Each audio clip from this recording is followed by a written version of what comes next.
Olá pessoal, tudo bem? Hoje a gente vai falar do número de Reynolds. O número de Reynolds, eu já bati na tecla com vocês algumas vezes, que é um número adimensional, certo? Esse número adimensional, ele, a grosso modo, ele não tem dimensão, como o próprio nome já diz, mas ele é uma relação entre forças. Força de inércia e força viscosa. A gente já debateu sobre alguns números adimensionais, número de Mach, número de Euler, número de Freud.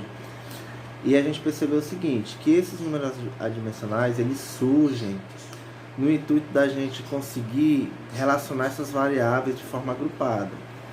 E eles surgem justamente num teorema que a gente ainda vai ver, que é o teorema dos πs, o teorema de Buckingham-Pi.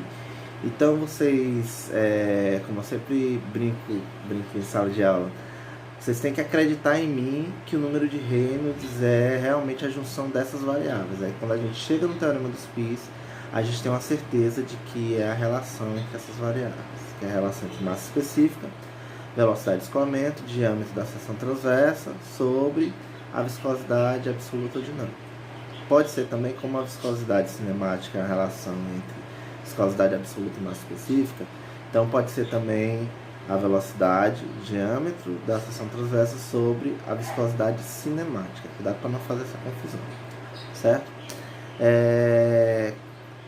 A grosso modo, o número de Reynolds ele ajuda a gente a prever o regime de escoamento. O regime de escoamento ele é útil para a gente perceber algumas situações. Por exemplo, quando a gente está tratando aqui do número de Reynolds e a gente percebe que a junção dessas variáveis dá um valor menor ou igual a 2000, a gente vai ter um regime do tipo laminar.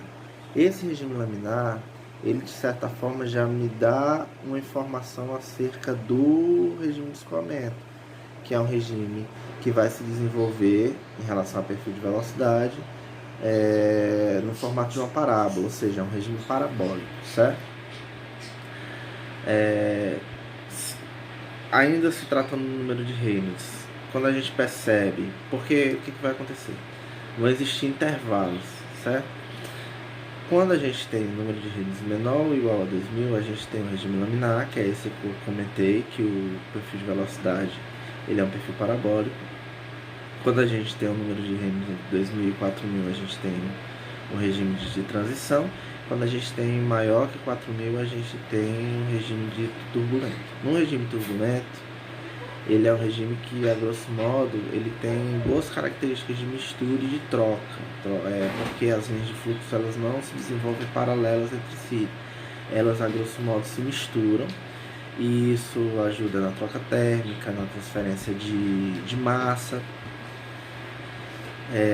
Esse intervalo que eu acabei de comentar com vocês é um intervalo puramente didático. Alguns autores vão dizer que esse intervalo está aí entre 1600,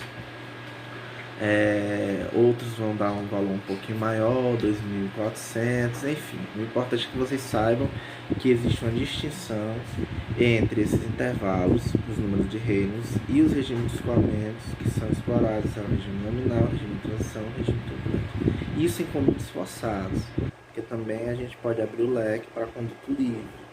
Relembrando, que seria o conduto forçado, aquele conduto completamente preenchido, no qual eu não tenho a atuação da pressão atmosférica. Então, a grosso modo, são as tubulações, né? Diferente do conduto livre, que eu tenho a atuação da pressão atmosférica, e seriam os canais de escoamento.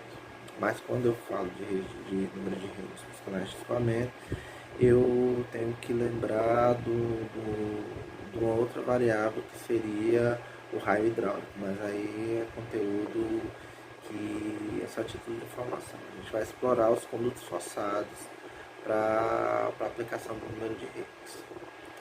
Vou postar uma lista de exercícios para vocês sobre o assunto, e na próxima aula eu faço alguns exercícios, mostro passo a passo o desenvolvimento desses exercícios. Valeu, pessoal.